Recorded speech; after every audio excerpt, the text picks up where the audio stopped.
This is still a family, and they're going to tread through these waters in the best way that they can. But they certainly put on the bravest face that they could and move forward with their focus being, we're here to celebrate this Jubilee and focus on this and not necessarily lean too much into the rift that the rest of the family members might have. Well, Elaine, thank you so much for joining us. It is always an absolute pleasure getting the chance to speak with you. It's my pleasure. Always happy to be here.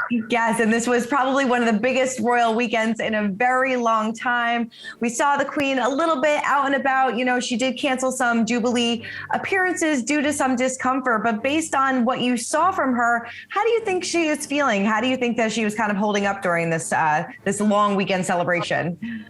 Well, you know, I think it was really great that at the end of the celebration, she made this surprise appearance. I think that really sets the tone. It would have been very different had we not seen her at that last event. So I think that really set the tone for it to be an actual celebration instead of just that slight disappointment that she was not able to make all of the events. So that last little thing really kind of lifted everyone's spirits and made it quite the celebration. Oh, definitely. I mean, and I think people sometimes tend to forget that she is 96 years old. So having a 4-day long celebration is a lot for her. It really is, especially because, as we know, she had gotten COVID and there's some after effects that can take place, most especially with our elder folks in our community. And so for her to push through is really great. And people have to remember, as you said, she is 96 years old. And so she's getting around pretty good. So we cannot really over-expect too much from her, but we're really glad that she made her presence known. Oh, definitely. And like you said, that final appearance on the balcony wearing that bright green outfit, which I thought looked great. And she was also surrounded by, you know, the close members of the royal family, the future generations of the royal family of the kings. I mean, it seemed like everybody was really at ease and just having a really good time to cap off that celebration, didn't you think?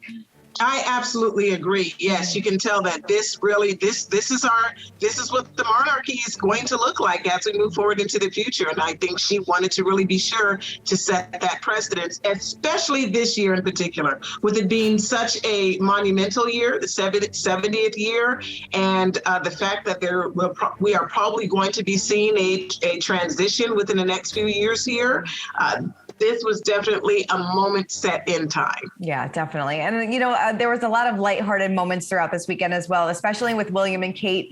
We got to see them as like parents over the weekend. I mean, based on what you saw, what kind of parents do you think they are? And like little Louis just stole the show with all of those little 4-year-old little antics. He did. Little Louis stole the show. And here's what I found was so really interesting is after a while, if you notice the last couple events, he was not present. Just the older siblings were. And that tells me that as far as parents are concerned, they understand their role, they understand their position, and that little Louis, probably it was a little bit much for him as well. You know, we've got the Queen on one end of the spectrum and also little Louis. So I think as far as parents are concerned, they recognize that this might be a little bit much for their little guy and to have him sit out for those last couple of events. Yeah, definitely. But I thought Kate handled his little outburst, you know, perfectly, because I know I have a little daughter, you know, that she's 3, and I'm like, I don't know if I can hold my patience like she did. Yeah, she's really, you know, really patient with him. Clearly, this is not new. This is certainly his personality, and it seems like they're taking it in stride the same way any other parents would. So I thought that was cute to see them as parents and not just these symbols of the monarchy. Exactly. Royals, they're just like us, just normal parents like us. And, you know, a big storyline this weekend also was Harry and Meghan, who made their first public appearance with the royal family since leaving back in 2020. Based on what you saw of them walking into church, we really didn't see them interact with other members of the royal family. But how do you think they seemed? What was kind of the vibe that you were getting from them? You know, the thing with Harry and Meghan that I love is that they really, truly lean on one another for that equal support. And Harry's just so gracious, so attentive to his wife. You can tell there were gestures, him holding her hand, giving her little glances to let her know that he's there for one another. And they certainly had this united front with one another. And it's very clear that in this, as far as the dynamic is concerned for this family, it really is them together together collectively, and then also the monarchy and the working royals in the family. There's definitely a divide as far as it's concerned. But I believe behind the scenes, this is still a family. This is still a family, and they're going to tread through these waters in the best way that they can. But they certainly put on the bravest face that they could and move forward with their focus being, we're here to celebrate this Jubilee and focus on this and not necessarily lean too much into the rift that the rest of the family members might have. So I think they did a pretty good job. Yeah, no, and, they were people over in the UK aren't big fans of Harry and Meghan, and they've made it known that they are not big fans of Harry and Meghan. They were met by boos by the crowd when they entered the church. I mean, for me, that would bother me, but it seemed like you said they were kind of leaning on each other, and they kind of maybe toned that out a little bit. They did. I feel like they leaned on each other and they understood the purpose. And this is one of the things that I often share, is that when you have a goal in mind and you have something specific in mind, focus on that and not all of the exterior things. Mm-hmm. So this is exactly what they did. They went there, they did what they were supposed to do and sat where they were supposed to sit, whether it was on the other side of the aisle or not. You could see them still, looking at each other and glancing and smiling and so forth. And they said, you know what?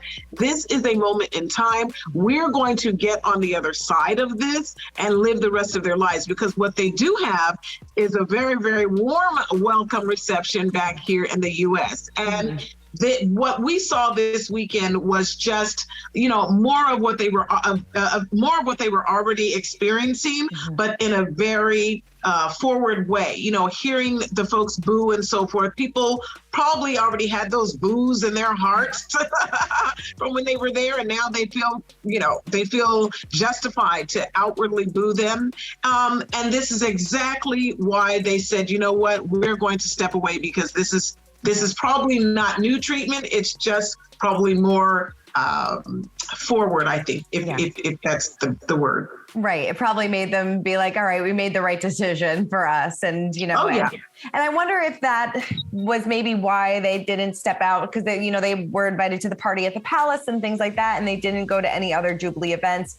This is all speculation, but I wonder if it had anything to do with the booze, or maybe they didn't want to take away from the headline that this should be a celebration of the Queen. Well, and that's the thing about it. I think Harry and Meghan are very thoughtful folks. Mm-hmm. They recognize the impact that they have on the rest of the world. They realize the value of their relationship, most especially the relationship that Harry has with his grandmother. They value this in private. I mean, we know that they've shared that.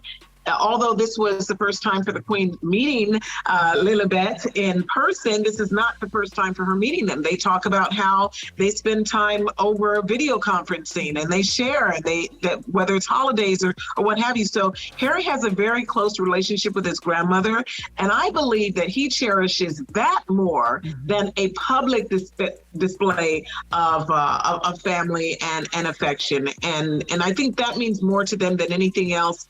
And these moments and times, a few photos on a balcony or a few photos at a public event, compares nothing to their value of family and relationship. Yeah, no, I couldn't agree with you more. Hey everyone, I'm Christina Garibaldi, the host of Us Weekly Celebrity Coverage. Don't forget to hit subscribe for the latest celebrity news, tips, and video. And for much more content, make sure you head on over to usmagazine.com, the official home of Us Weekly Magazine.